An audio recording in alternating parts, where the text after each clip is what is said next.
Hello everyone, welcome to Checkmate. I am Bishop. Today we will be speaking about Gotham, the new series that's airing on Fox. The pilot just aired this past week, and yeah, I loved. I'm not gonna say I loved it. I liked it. It like when you have low expectations for something, they tend to blow it out of the water when you're like pleasantly surprised. And I was pleasantly surprised. Yeah, I had some very, very, very low expectations for this. Um, I'm just not someone who gives a shit about Gotham without Batman. Or any of those superhero-esque supporting characters. Uh, uh, but they did a really good job on it.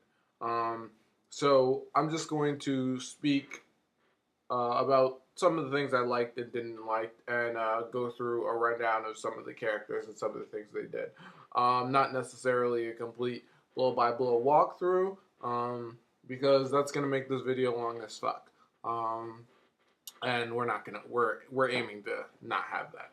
So we get young Selena Kyle, Catwoman, if you didn't know. Has a couple cameos throughout the episode. Her first cameo, she's the first person who you actually see. She's doing her thing and stealing, feeding cats milk and shit because that's what Catwoman does. She's in the alley and she witnesses Bruce's parents get killed. And I feel like that was a really cool and nice way to tie her connection to Bruce and ultimately Batman, to give it another layer of dynamic. It's also cool because we're never, and it wouldn't be, I wouldn't like it if this wasn't the case, but I like it because we're not going to see Batman in the show. Batwoman and Catwoman are not going to show up in the show. For all intents and purposes, they're going to stay young. Or, if anything, you got to remember, Bruce leaves to travel the world and he disappears from Gotham for some time. Because I heard this interesting thing that it's primed for a time jump. Like, if you notice, the technology and stuff is really old. I heard this in a podcast, the Comic Cast. It's out there on YouTube. Find it. You get a lot of good views and opinions there too. But he mentioned, one of the guys on there mentioned that like it seems like it may be shooing for a time jump, which would be interesting. But if that's the case, at some, that means there's gonna be points in times where, and probably seasons, depending on how long it goes, to where we're not even gonna see Bruce, and that's what makes it even more okay. Because you tie them together here, and Bruce doesn't see her, so, and she doesn't know Batman, she doesn't know Batman is Bruce Wayne, so it's like, oh, it's just a layer that they don't even begin to understand, which is cool. Um, so I like that. Gordon and his dynamic with his partner Harvey, it's all right. It's cool. It's like because it's the pilot. What you have now is this back and forth. Um, you have this back and forth of Gordon trying to be a good guy and Harvey being like, you're fucking stupid and I hate that I'm with you. There's actually a scene to where Harvey tries to, after they get the case, after they get they have to solve the Wayne murder case. Harvey tries to get rid of him. He's like, I don't want him as my partner. And Gordon knows this. He's like, oh, I said you had to keep me. And he's just like, yeah, because your dad was a big shot DA and you're a war hero or some shit. And, Gordon just like kind of smiles and laughs it off. And that's pretty cool.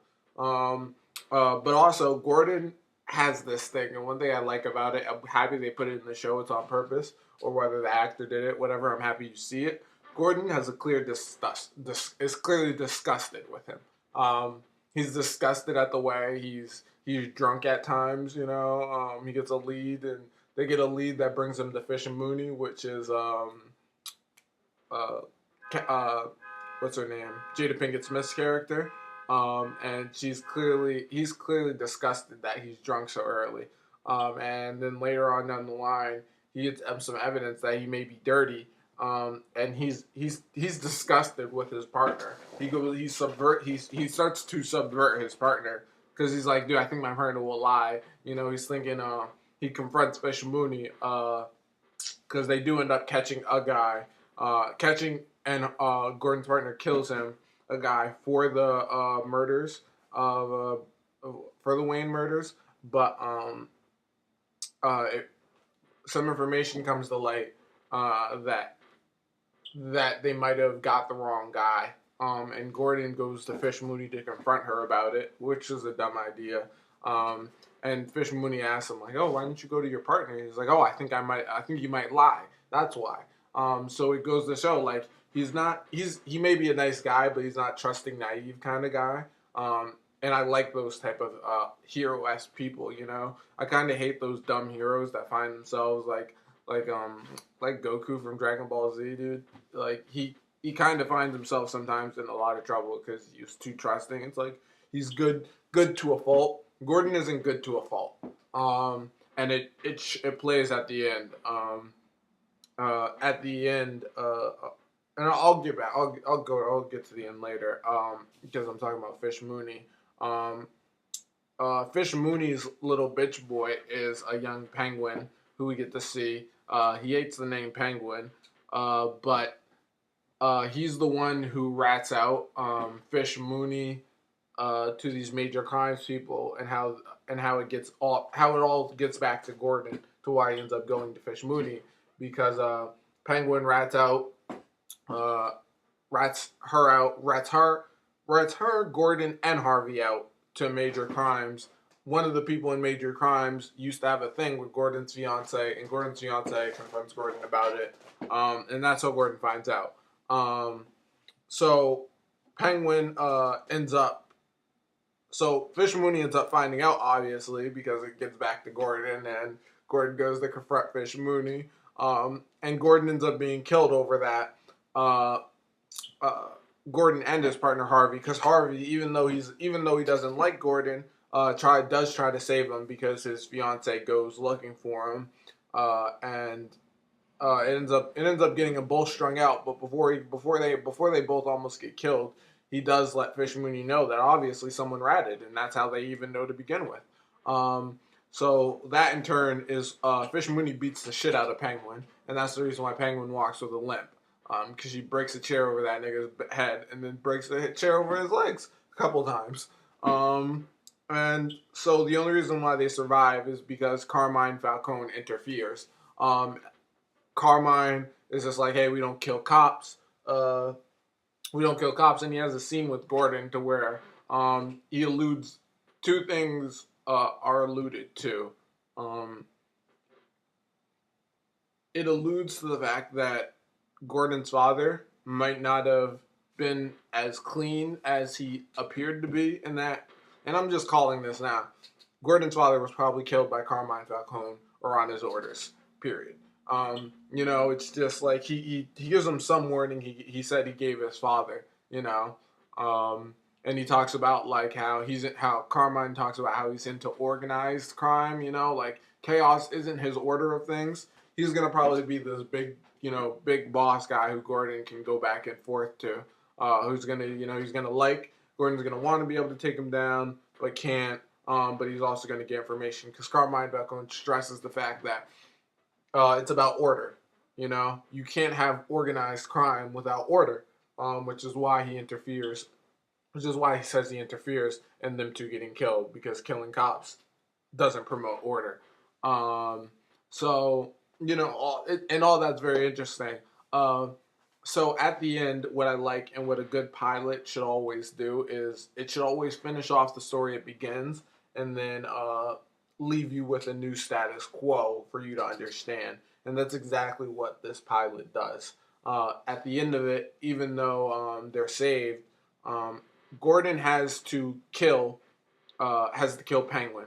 Harvey brings him to the docks, and he's just like, "Yo, everyone, to everyone, make sure that that you're not gonna rat and be a thorn in people's side. You got to kill this guy for being a rat and causing all this mess to begin with. You got to kill him, otherwise we're gonna kill you and we're gonna go after your fiance." So Gordon pretends to kill Penguin, and he tells him, he's like, never come back to Gotham again. And Penguin swims away, and it shows he'll be back. Of course, but it's cool because it sets up a new status quo. And Gordon can no longer go after these other people because he now appears to have blood on his hands. You know, it's like because these major crimes people, if there's a good guy in the show, it's these major crimes people, and they don't trust Gordon. They have reason to not trust Gordon. The word on the street's gonna be out, so they're already gonna be like, yeah, we can't prove it, but you're dirty type deal. And it's just going to be interesting because now this new status quo, it means Gordon can't go after the bad guys, but the good guys don't trust him. Um, so it's going to be like, how is Gordon going to get things done from now on? And he also informs Bruce, which is also pretty cool. He also informs Bruce that the guy who they shot and killed, and supposedly got punished for his parents' murders, weren't the correct guy.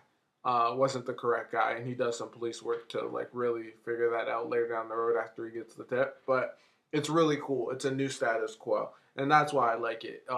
So I had low expectations. It makes me excited for the future. I want to see how they play it out. I hope the show does it well because, like I said, I love the status quo that they have set up now for the future. So that's my review, episode 1 of Gotham. I'm Bishop. Thanks for watching Checkmate. I'll catch you later.